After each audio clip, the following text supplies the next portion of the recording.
يا نبي سلام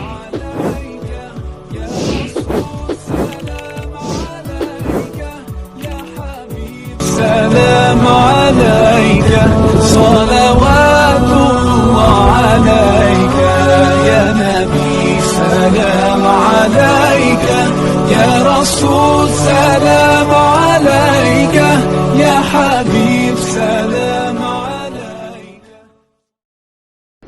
Assalamualaikum warahmatullahi wabarakatuh. Innal hamdalillah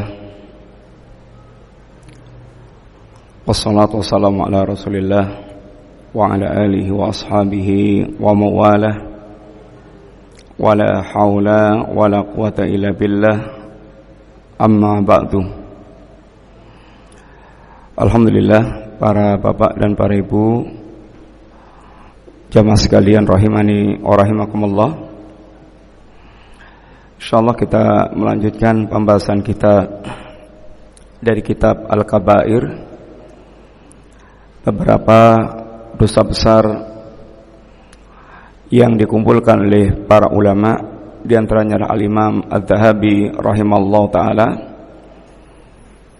Dan kita sedang masuk pada pembahasan dosa besar yang ke-7 insyaallah. Setelah kita lalui beberapa dosa besar yang beliau bawakan, yang pertama syirik, yang kedua membunuh jiwa tanpa hak, yang ketiga sihir, yang keempat tarkus salah, meninggalkan salat, yang kelima man'uz zakah, menahan harta zakat, yang keenam uququl walidain, durhaka kepada kedua orang tua, dan yang ketujuh adalah aklu riba, yaitu makan riba. Dan kita telah sampaikan beberapa bahaya atau madarat riba yang dilarang oleh Allah Subhanahu wa taala. Di antaranya bahwa riba yang secara umum masuk di dalam kategori maksiat karena melanggar larangan Allah Subhanahu wa taala, dan dampak kemaksiatan secara umum adalah menimbulkan berbagai macam kerusakan di berbagai tempat. Kerusakan-kerusakan itu muncul di antaranya dengan sebab tersebarnya yakni riba. Kemudian yang kedua, bahwa riba yang secara umum masuk dalam kategori maksiat juga, itu akan melenyapkan nikmat yang telah diberikan oleh Allah Subhanahu wa taala. Nikmat baik yang sifatnya duniawi, zahir, maupun nikmat yang sifatnya adalah agama, bisa lenyap disebabkan karena maksiat yang kita lakukan. Sebagaimana kisah-kisah yang telah disebutkan dalam Al-Qur'anul Karim, kisah kaum-kaum terdahulu yang dibinasakan oleh Allah Subhanahu wa taala, dan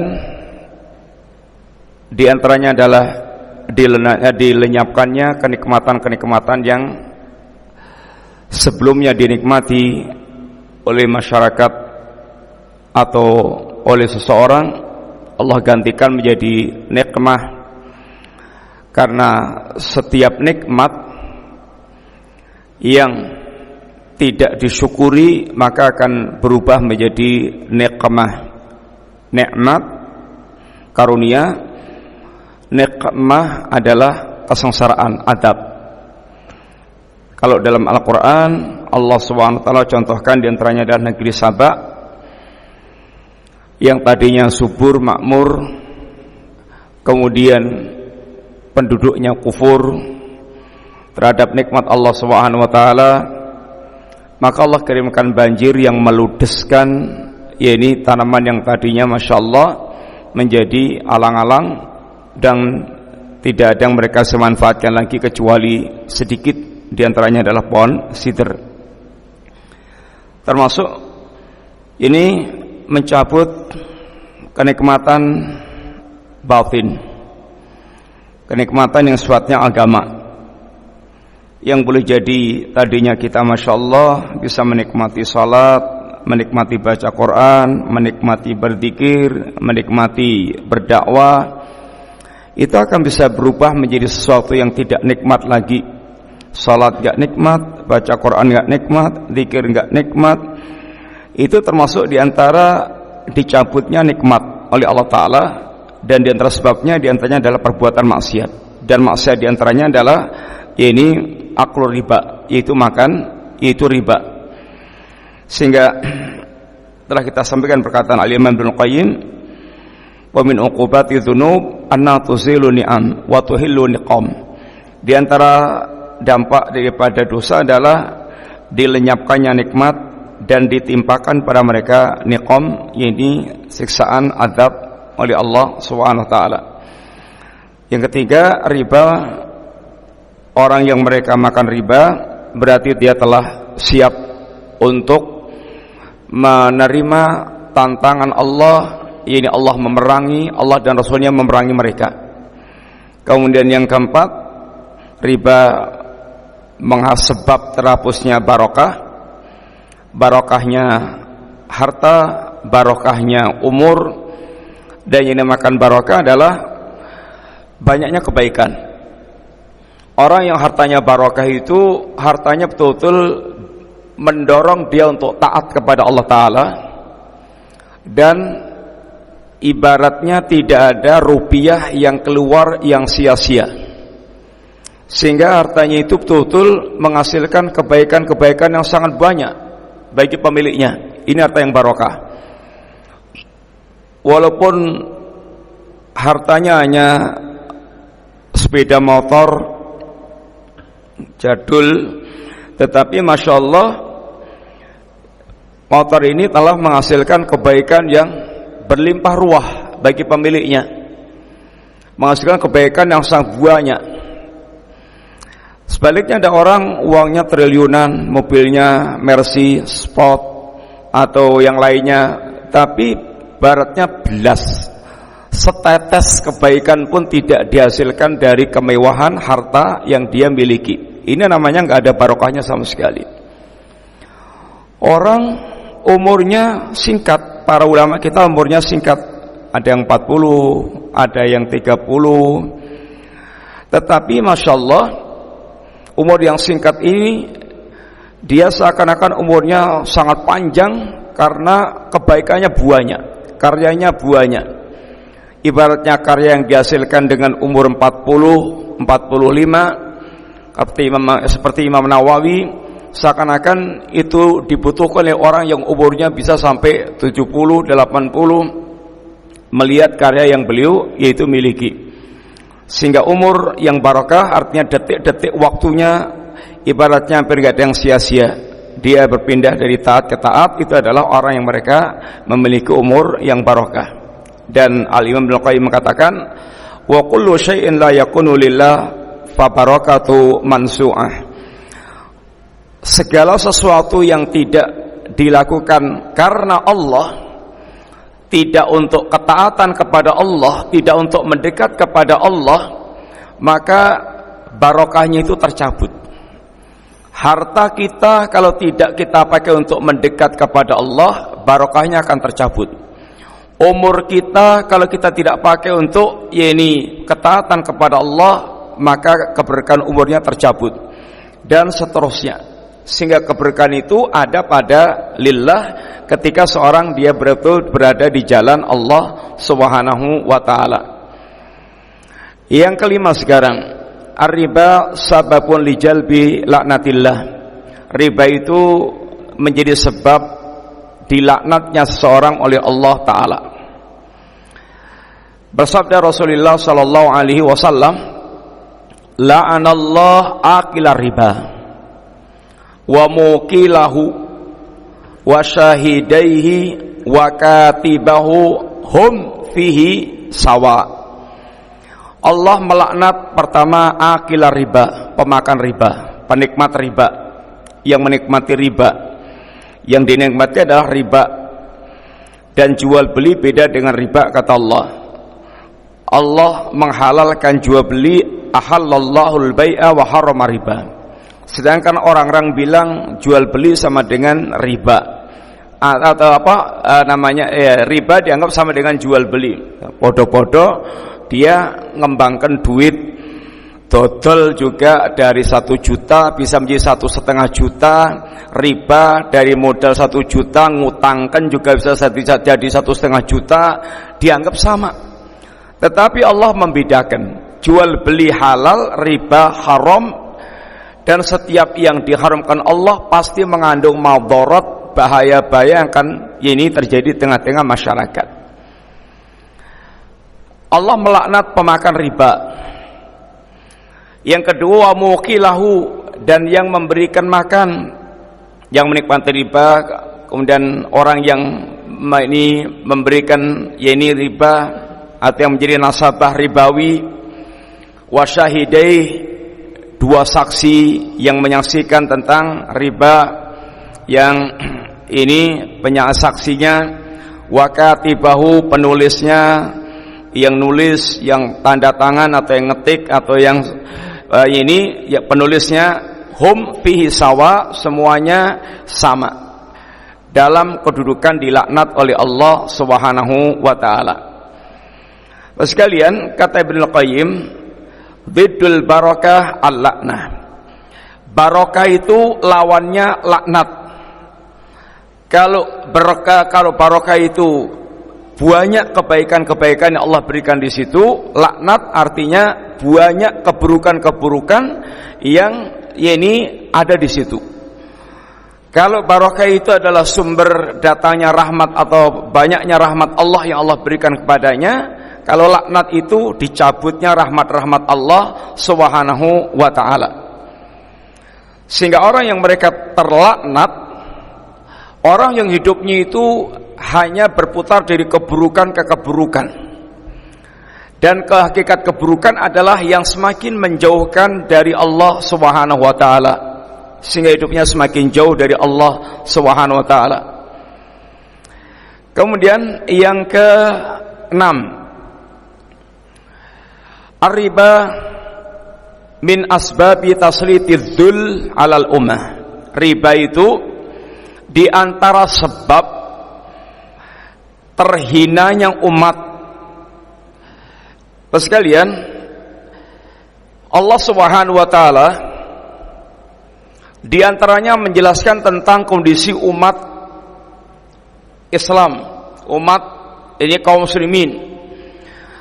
Kaum muslimin ini asalnya adalah umat yang memiliki izzah, yang memiliki kewibawaan, yang memiliki keutamaan, umat yang terbaik. Demikian Allah katakan tentang kaum muslimin, kuntum khaira ummatin, kalian wahai kaum muslimin umat yang terbaik. Walillahil izzatu walirasuli walil mu'minin, dan izzah kemuliaan itu adalah milik Allah, milik Rasulnya, dan milik kaum mukminin. Wala tahinu wala tahzanu wa antumul a'launa in kuntum mu'minin. Jangan merasa hina, jangan merasa sedih, kamu itu adalah umat yang tinggi kalau kalian orang-orang yang beriman. Bapak sekalian, ini adalah apa yang Allah sebutkan tentang kaum muslimin adalah umat yang mulia, pemilik izzah tinggi.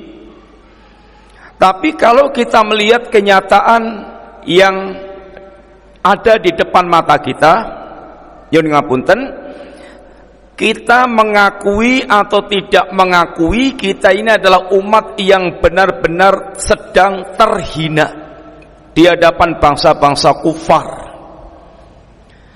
sehingga menjadi para pemeluk Islam rata-rata mereka tidak merasa bangga. Bahkan sebanyak kaum muslimin, khususnya para pemuda kaum muslimin, yang tidak paham tentang agamanya, dia merasa hebat, merasa bangga, merasa besar, merasa trending kalau dia bisa tampil seperti orang kafir barat atau orang-orang kafir yang menjadi kekaguman mereka, dan merasa minder dengan tampilan-tampilan muslimin. Bapak sekalian, beda dengan zaman para sahabat Nabi radhiyallahu anhum jami'an. Mereka orang yang dengan Islamnya merasa betul-betul memiliki sebuah kemuliaan, sehingga tidak merasa hina di hadapan orang kafir, dan bahkan merasa bangga dengan Islamnya di hadapan orang kufar. Contoh, Rib'i, sekalian, seorang prajurit muslimin, ketika dihadapkan kepada Panglima Rustum, diundang oleh Panglima Rustum, dan Rib'i adalah salah seorang prajurit muslimin yang mewakili kaum muslimin untuk dialog dengan Rustum. Ketika Rustum tanya, "Man anta?" Anda ini siapa? Kata Rib'i, "Nahnu qaumun ibta'atsanallahu liyukhrijan nas min ibadatil ibad ila ibadati rabbil ibad." Kami ini suatu kaum yang diutus oleh Allah, yang dikirim oleh Allah dalam rangka untuk mengeluarkan manusia dari penghambaan hamba kepada hamba menuju penghambaan hamba kepada Rabb-nya para hamba. Ini adalah kebanggaan seorang prajurit muslimin, memandang keyakinan-keyakinan orang-orang kafir yang mereka menyekutukan Allah dan mengingkari Allah adalah mereka ibaratnya rendah di mata ahli tauhid. Mereka ibaratnya manusia yang tenggelam seperti hidupnya para binatang, yang Allah mengatakan ulaika kal an'am.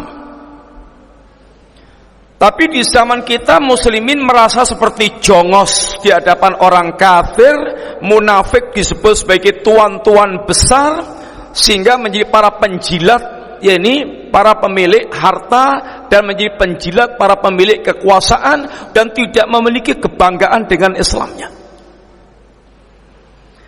Terus sekalian, Ja'far bin Abi Thalib, ketika beliau di hadapan Raja Najasyi, status Ja'far membawa rombongan kaum muslimin sedang minta suaka, perlindungan dari penindasan orang-orang kafir Quraisy. Tetapi para pembesar Quraisy tidak rela kalau mereka sampai merasa aman di negeri orang, maka mengirim pula yakni utusan untuk bisa mengeluarkan atau mengambil kembali anak-anak yakni Quraisy untuk kembali dibawa ke negerinya. Sampai dihadapkan kepada sang raja Najasyi. Provokasinya diantaranya dibenturkan dengan keyakinan Raja Najasyi yang Nasrani saat itu, supaya bisa naik pitam dan kemudian bisa mengusir kembali anak-anak muslimin kembali ke negeri Makkah. Akan tapi Ja'far, Masya Allah, dengan kemudahan dari Allah Subhanahu wa taala justru membacakan di hadapan Raja Najasyi surat Maryam yang bercerita tentang Nabiullah Isa alaihissalatu wassalam, dengan penuh kebanggaannya menyampaikan ayat Allah di hadapan raja yang kafir, dan menceritakan tentang kenapa mereka itu mencari suaka kepada Raja Najasyi. Karena dia di Mekah mengimani Nabi yang mengajarkan tauhid, yang mengajarkan akhlak yang baik, meninggalkan berhala, meninggalkan bangkai dan seterusnya. Sampai apa yang disampaikan Ja'far dari membacakan ayat Allah Subhanahu wa taala membuat tetesan air mata Raja Najasyi, dan sampai pada akhirnya justru membuat Raja Najasyi dia masuk Islam walaupun keislamannya tidak diketahui oleh siapapun, sehingga kematiannya Nabi memerintahkan kepada kaum muslimin untuk menyolatkan ghaib. Bangganya Ja'far di hadapan Raja Najasyi. Bapak sekalian, sehingga kalau kaum muslimin posisinya dalam kondisi demikian, sangat layak kemudian dia diangkat derajatnya oleh Allah Subhanahu wa taala. Sehingga ketika Rasulullah SAW menggambarkan kejadian yang akan menimpa muslimin yang Nabi pernah katakan, ini yusiku antada al umamu ala qas'atiha, akan datang waktunya di mana orang-orang kafir itu akan mengepung kaum muslimin, memperebutkan kaum muslimin seperti orang yang mengundang teman-temannya untuk menyantap makanan di meja hidangan. Sehingga ibaratnya muslimin bagikan makanan di meja hidangan jadi santapan oleh orang yang datang, apalagi kalau yang datang itu keluwen, orangnya rakus, keluwen, dan makanan yang tersajikan lezat. Muslimin negerinya ada negeri-negeri yang barokah, yang banyak mengandung kebaikan-kebaikan. Dan orang kafir orang yang rakus dengan dunia, orang yang punya kerakusan dengan dunia. Ini menggambarkan betapa sangat hinanya muslimin di hadapan orang kufar.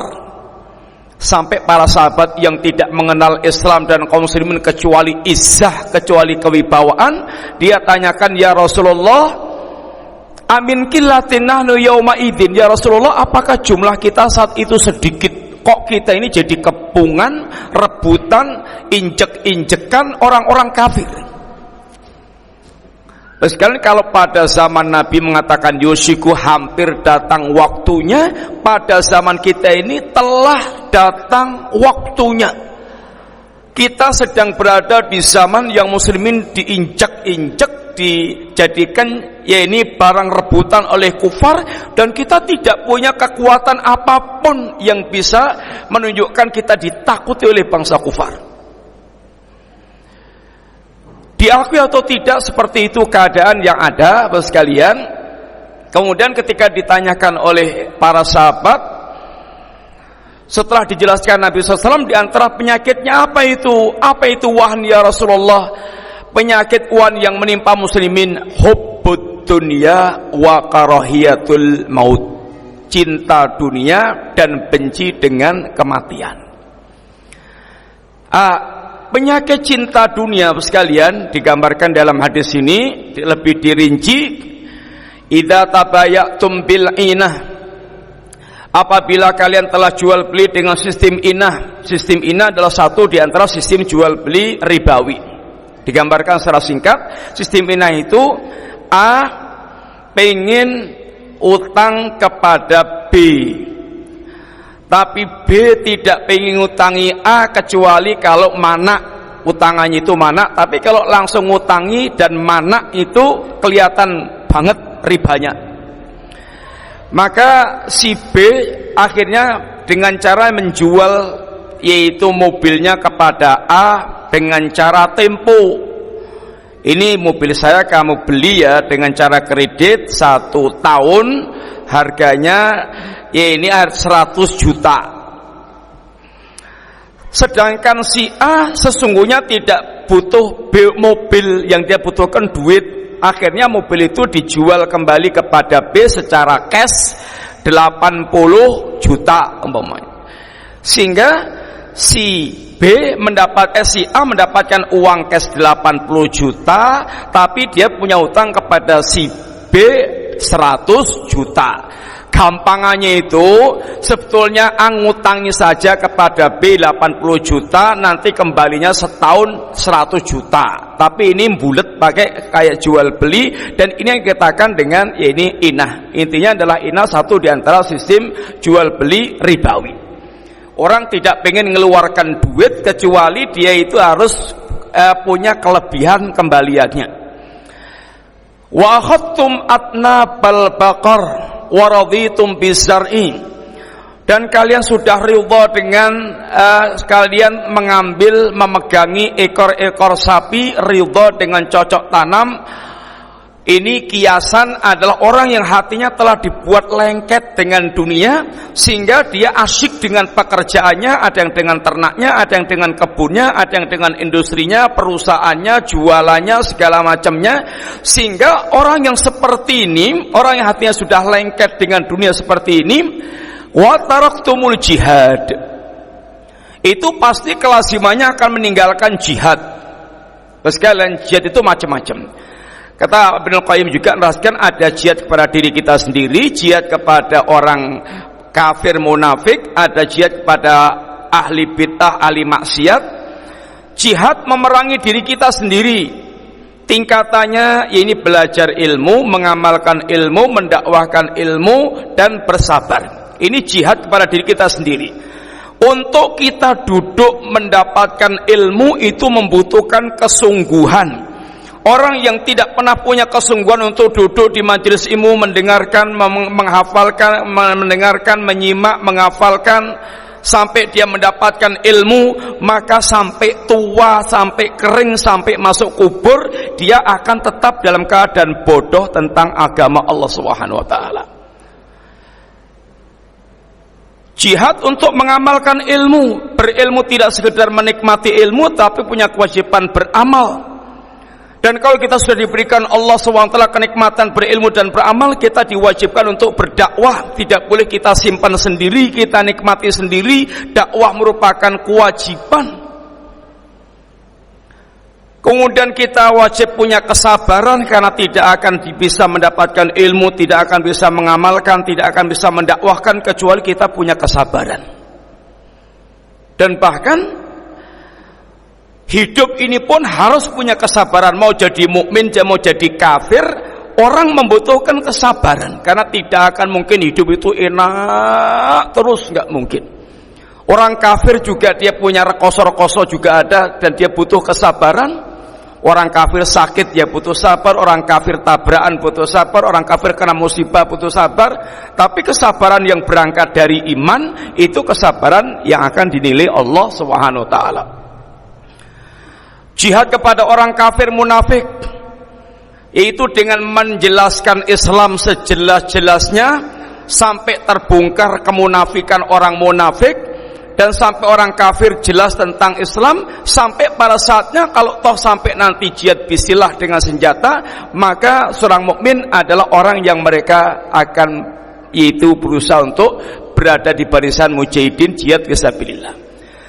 Jihad kepada ahlul bid'ah dan ahli maksiat, yaitu menjelaskan Islam sejelas-jelasnya sehingga terbongkar bid'ah-bid'ah yang mengotori Islam, dan ahli maksiat bagaimana memerangi kemaksiatannya. Ini adalah jihad. Orang tidak akan punya semangat jihad seperti itu kalau hatinya lengket dengan dunia. Jangan ngapunten, ahlu dunia, orang yang hatinya lengket dengan dunia, yang penting ada orang yang memuaskan dia tentang dunia. Bahkan kalau dia kedudukannya ulama, bisa dia jual agamanya itu untuk mendapatkan dunia, mendapatkan bantuan walaupun dari orang kafir, dan harus tekuk lutut di hadapan orang kafir, maka akan dia jual itu agama kalau dia seorang ulama, kalau dia ulama yang ahlu dunia. Sekalian, di antara kemuliaan para salaf kita itu agamanya nyun ngapunten boten saged ditumbas, tidak bisa dibeli.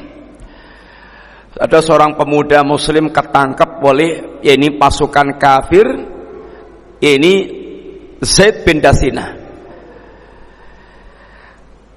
Di antara mereka di antaranya ada gambaran bagaimana kecintaan kepada nabinya dan kecintaan kepada agamanya. Dia ketika ditangkap oleh pasukan kufar dan akan dieksekusi mati, ditawarkan kepada dia, ya Zaid, seandainya kedudukanmu sekarang itu digantikan oleh Muhammad sallallahu alaihi wasallam, Muhammad yaitu Rasulullah SAW, kamu bebas melenggang enak-enak dengan keluarga, terus kamu digantikan oleh ini Muhammad, bagaimana? Kata Zaid, seandainya Rasulullah sallallahu alaihi wasallam itu sekarang di rumahnya tertusuk duri, kami tidak ridha. Ini kalau kecelakaan kecil menimpa Nabi seorang pengikutnya, dia betul-betul tidak ridha, apalagi menggantikan dia untuk dicacah-cacah oleh orang kufar. Tidak akan sanggup lagi.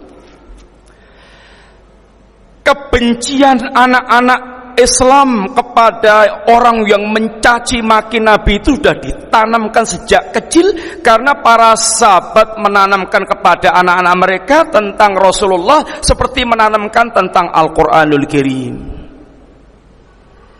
Sehingga ketika perang Badar, anak-anak yang masih umur di bawah umur, dia ketika bertemu dengan Abdurrahman bin Auf katanya, "Paman, yang namanya Abu Jahal itu mana sih?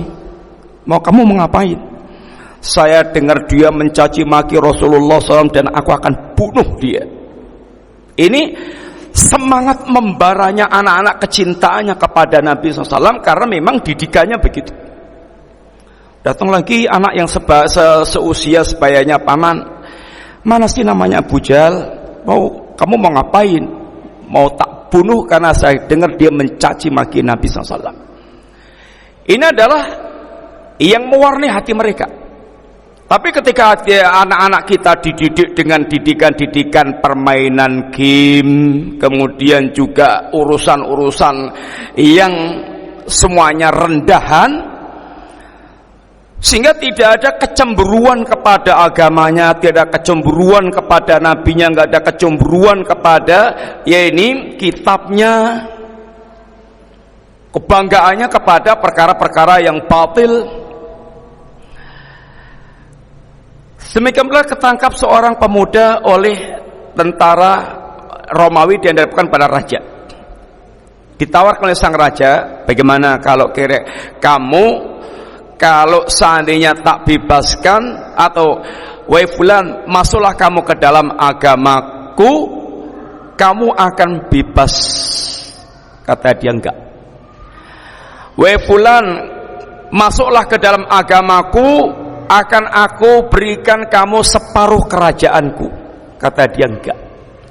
"Wahai fulan, masuklah ke agamaku, akan aku nikahkan kamu dengan putriku." Kata dia, "Enggak."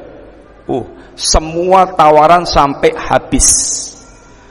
Akhirnya dia pun diseret di penjara, masukkan penjara 3 hari 3 malam, tidak dikasih makan, tidak dikasih minum, sehingga bisa kita bayangkan bagaimana laparnya, bagaimana hausnya. Lalu dibawakan khomer dan daging babi, secara fikih darurat, bisa dimakan, bisa diminum, tetapi dia tidak sentuh sama sekali. Ketika ditanya, "Kenapa kamu nggak sentuh?" "Biar kalian tidak ketawa melihat saya." Akhirnya dilepas dari penjara, mau dipenteng, mau salib, eksekusi mati. Kemudian diturunkan lagi, sebelum dieksekusi ditawarkan lagi, "Bagaimana kamu masuk agamaku dan kamu bisa menikmati kehidupan?" "Enggak," kata dia. Kemudian akhirnya diambilkan periuk gede, berisi air mendidih.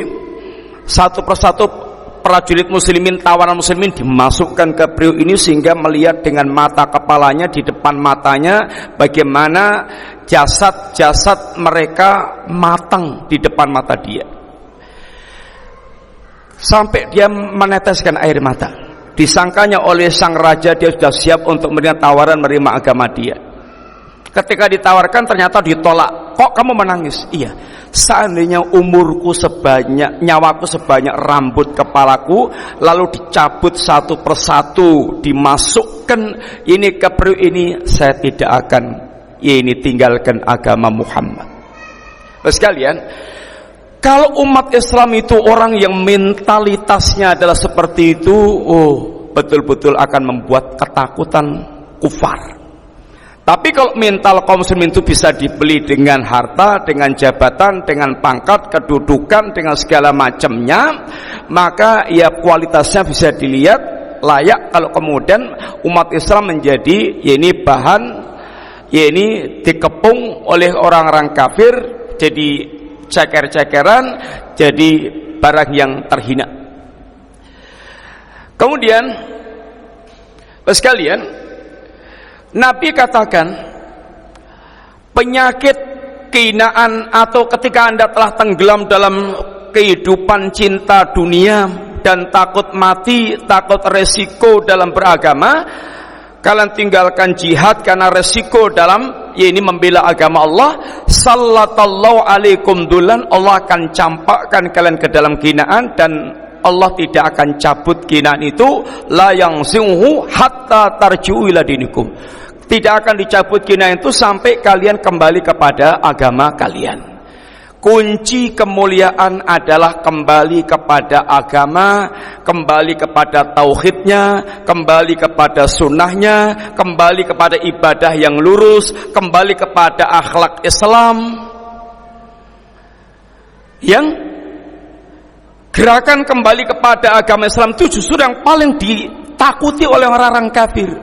Makanya ngapunten Bapak sekalian, di antara cara untuk melenyapkan yang seperti ini adalah membuat isu-isu yang itu sudah sejak zaman dulu kala, baik dari zaman Nabi sampai zaman kita. Kalau dulu zaman Nabi dikatakan orang sebaik Nabi, akhlaknya sempurna, paling jujur, orang yang tahu, orang yang mereka tahu bagaimana Nabi dari kecil sampai jadi Nabi.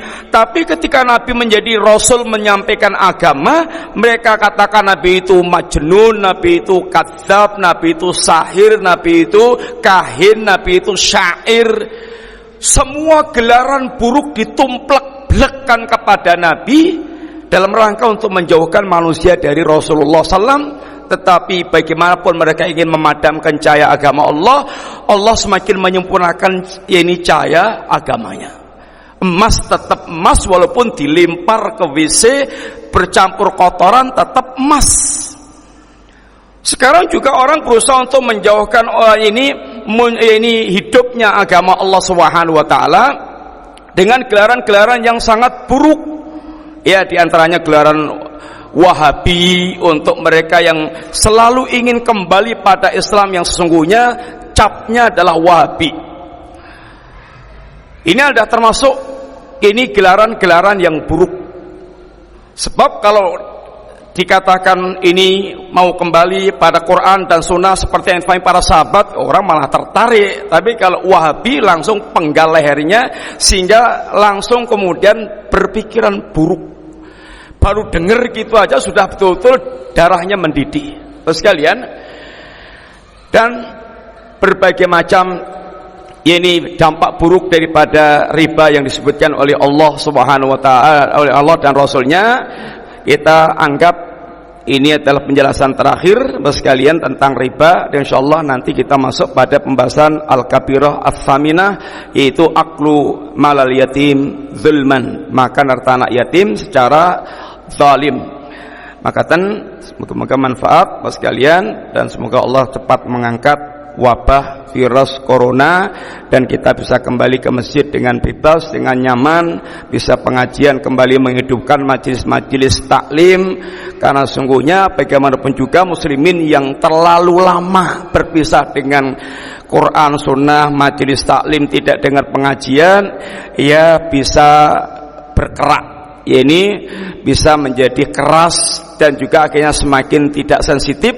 Apalagi Qur'annya sudah nggak inten, hadisnya nggak inten, pengajian nggak inten, tapi TV-nya terus, lihat film terus, lihat sinetron terus, lihat sandiwara terus, akhirnya bisa membuat hati kita